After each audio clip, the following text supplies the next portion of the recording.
Welcome to Gapology Radio with your hosts Mark Tinas and Brian Brokoff, authors of the leadership development books Gapology, IMBAR, and Speed of Purpose. At Gapology, our purpose is to help leaders achieve their greatest potential. To learn more about our groundbreaking books and training services, visit our website, gapology.org. Hey everybody, welcome to Gapology Radio.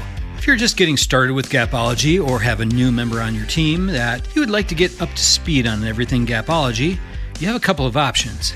Best is, of course, reading the full book, Gapology, How Winning Leaders Close Performance Gaps, or even read the more easily consumable executive summary section at the back of the book. Or you could even visit udemy.com and sign up for the short video-based e-learning course, which walks you through everything at a high level. You can find links to all of this on our website, gapology.org. And as for tonight, Mark and I will dive into how you can create action, real action, that produces long-lasting, winning results. So let's go ahead and dive right in with Mark Tinas. Hey, Mark, how you doing? A little bit steamy. You're steamy? Why? It's like 110 degrees here. Oh, the temperature? Yeah. Yeah. Yeah, it's crazy. Yeah, it's hot in Kansas City too. What's the actual temperature? I think in California it's 110 when it's 110. Yeah, because you don't have the humidity. Yeah. Wow. Man, it's smoking. And we have a hot topic tonight too. I think people are going to get a lot out of this one. I'm really excited for this one, Mark. Yeah, I think it'll be good. Yeah, definitely. So everybody put on your air conditioning, turn that temperature down, settle in, grab a cool beverage. This is going to be hot. So we're talking about creating action tonight. We've kind of hinted around this topic for a long time, and a lot of the stuff, everything that we talk about is all about creating action. But we're going to talk about specifically what are some things that leaders can do to create action. It's a very common challenge that people have, and I think there's a lot of things that we can lay out systematically that people can really put into place and go after here. So I know you've got a lot of great notes on this one, Mark. Yeah, let's go. To Brian's point, this is a common challenge that leaders have. How do I get my team to take action? How do I get them to take the right action, which produces the results that we need? And again, Gapology is all about that. Gapology is closing the knowledge gap, closing the importance gap in order to close the action gap. K-I and A in that order. So you can certainly read Gapology, and that would be a life-changing lesson around creating action. What we're going to give you tonight is some simple things that you can, maybe they're not simple. They're simple to talk about, but they're things you can do immediately to create action in your team if you haven't read Gapology, and we'll assign you to do that, secondarily. And again, it is about the right action. So you need to be clear as the leader of the team what the behaviors are that produce the results that you need. You need to be clear. You need to figure that out. And if you're not clear on it, you'll often misdirect the team, or they will not get to the level of action or the right action that that delivers the results that you're looking for. Thoughts on that, Brian, before I jump into some of the detail there? Yeah. As you're saying that, I was thinking about leader rhythm. We talk about leadership rhythm a lot on the show. We talk about it in our book, Gapology. These are really pieces to build into your leadership rhythm. If you haven't built this in already with intent, blocking out time in your calendar for this stuff, oftentimes it'll get lost in that whole whirlwind of other competing priorities. So make sure that you listen to these pieces and take a look at what your leadership rhythm looks like and see where you can fit this stuff in. I think there's some key pieces here. Yeah, one of the things which we'll talk about a little later, which ties to what you're saying, is most leaders don't spend enough time with their top performers. Mm-hmm. They spend more time with underperformers.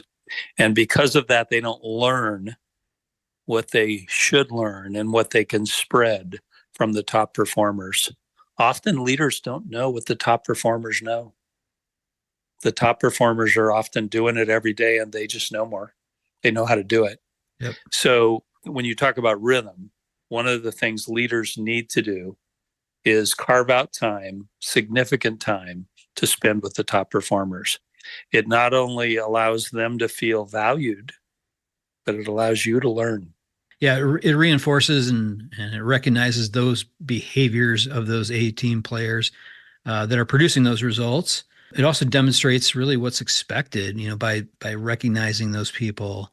Often I do think leaders, they skip that part. They just kind of, let the A-team do what they're doing and just kind of work on everybody else. And, we are good at talking, but, use that 80-20 rule where you talk 20% of the time, let them talk 80% of the time.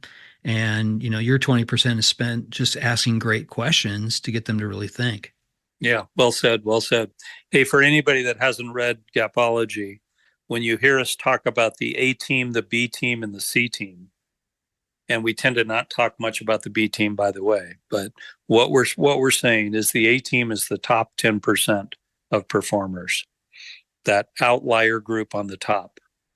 The B group is the middle, and the C group is the bottom 10%, the underperformers.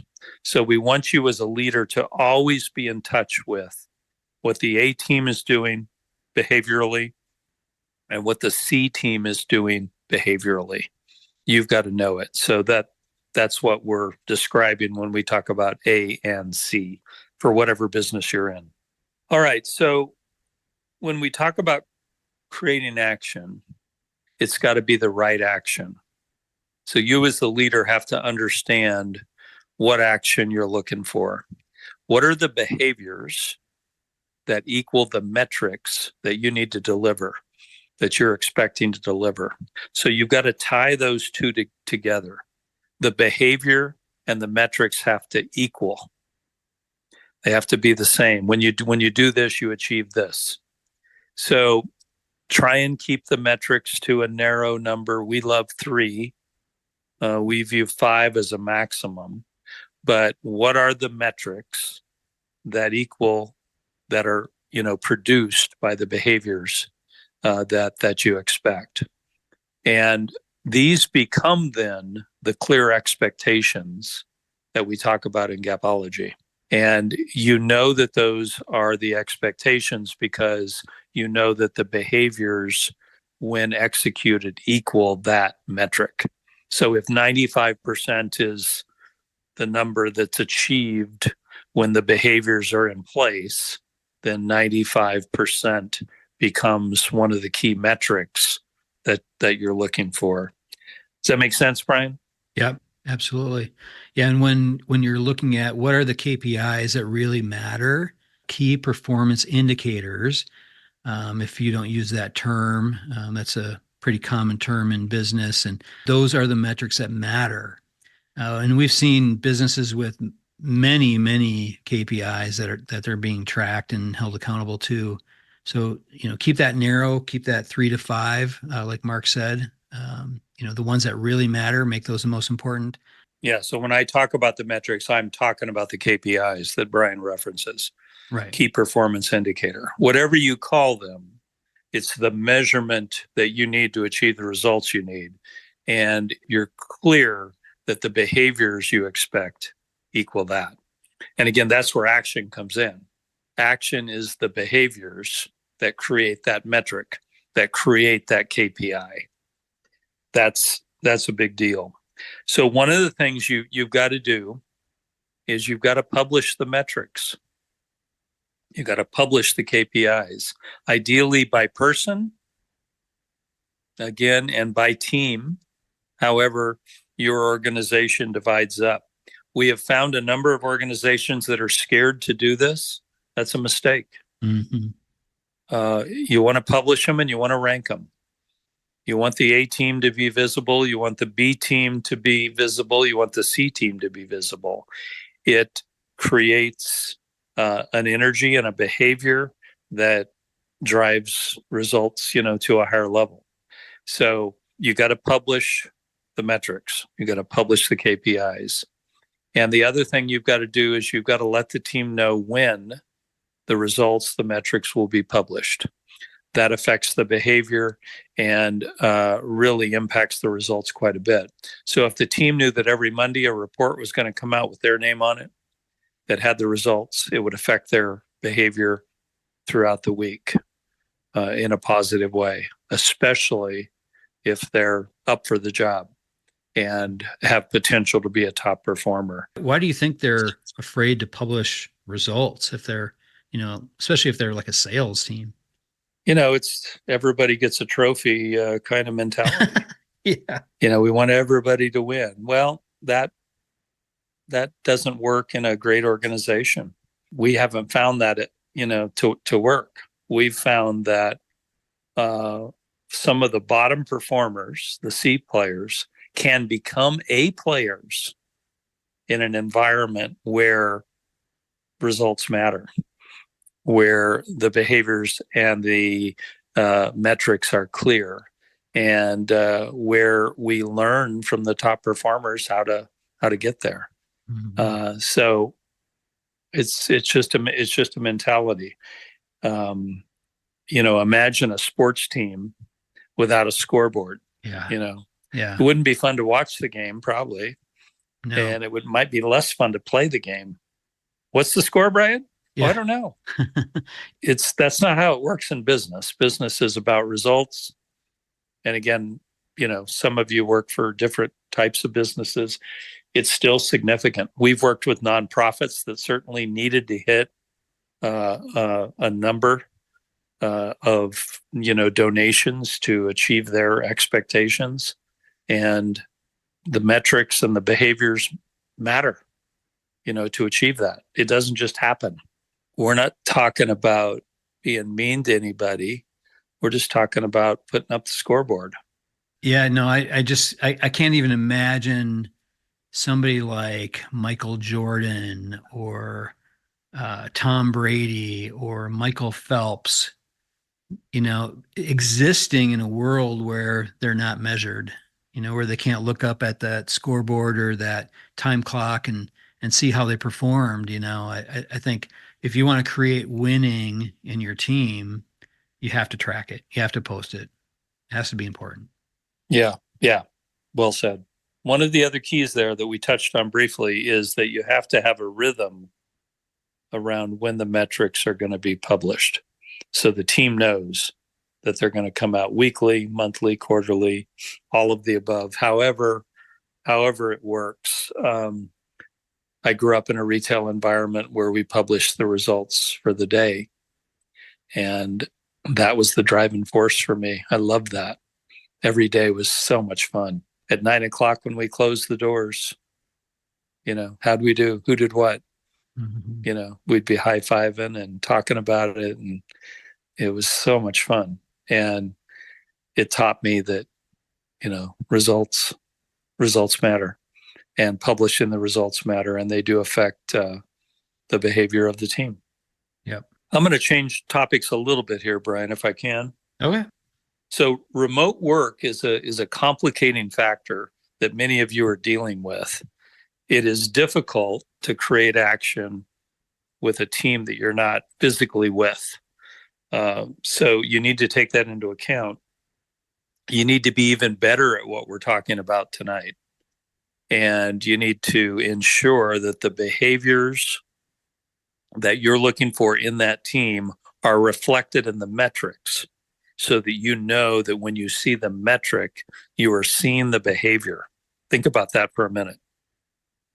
That's how good you need to be at aligning the metrics and the behavior. You have to know that they're in place, even if you're not there.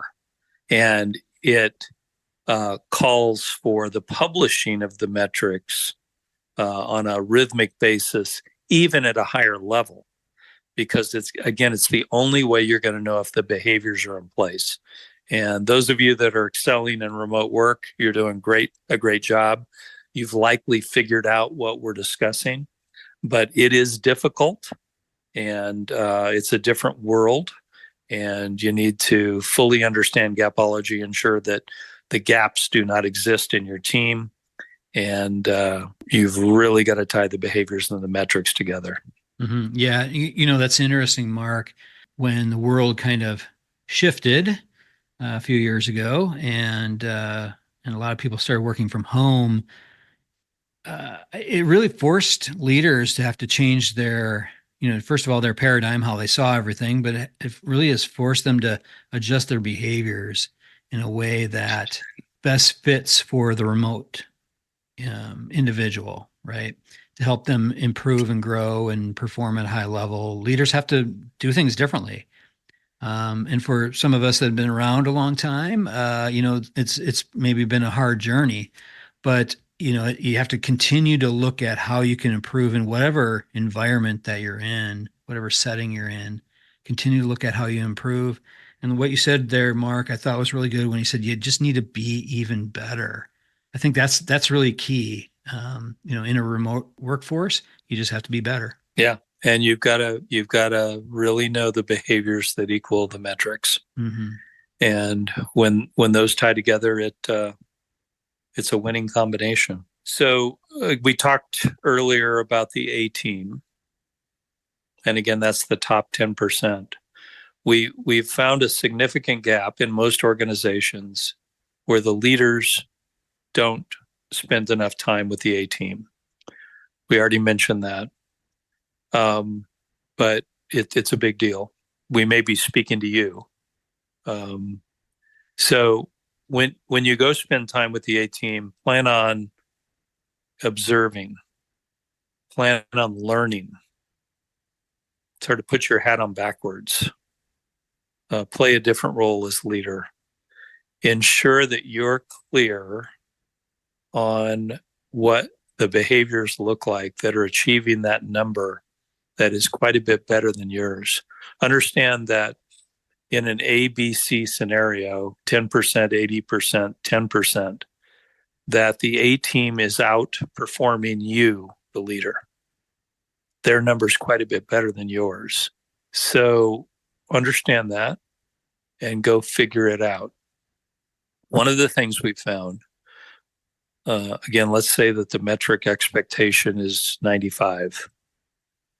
And you go spend time with the A team and they're at 98. Likely the expectation should be 98. So if you can learn the behaviors that equal 98, then gradually over time the expectation can become 98. But you've got to get there. They're already there. The A team's already there. You're not there. So you need to understand the behaviors and the metric of the A team. And again, we're calling this out as a significant gap. Most leaders get caught up with the underperformance of the C team. And the best way, by the way, to impact the C team is to know what the A team's doing and then bring it to them. Train them in all those things they're not doing. Retrain them, teach them, help them see what the A team is doing. And then if they can't do it, they can't be on the team. But it's a big help to the C team to connect with the A team behaviors. Mm-hmm. Yeah. I think it's interesting. So spending time with the A team, and I was just thinking about when, just before when we were talking about publishing the metrics, and some teams don't, leaders don't want to do that. Well, you're not going to know who your A team players are if you're not measuring and posting and all that. So you really have to do that, right? So I think that's really key.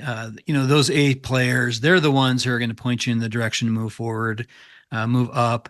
They're the ones who are going to give you those clues. And oftentimes we make leadership harder than it has to be. It doesn't have to be the leader coming up with all the things to train people on. You can look at what's already being done. A couple of weeks ago, we talked about you don't have to reinvent the wheel, right? The wheel's already been invented. It's like, look at what's winning and just do that, teach everybody else how to do that. Yeah. We know of an organization that sent a group of leaders out into the field to observe the A team and what they were doing and to understand it. And that's a big deal. That's very helpful. So their mission was to find out what this group is doing differently. What's the top 10% doing differently so that we as an organization can all do that. And that was incredibly helpful to them to move their performance forward.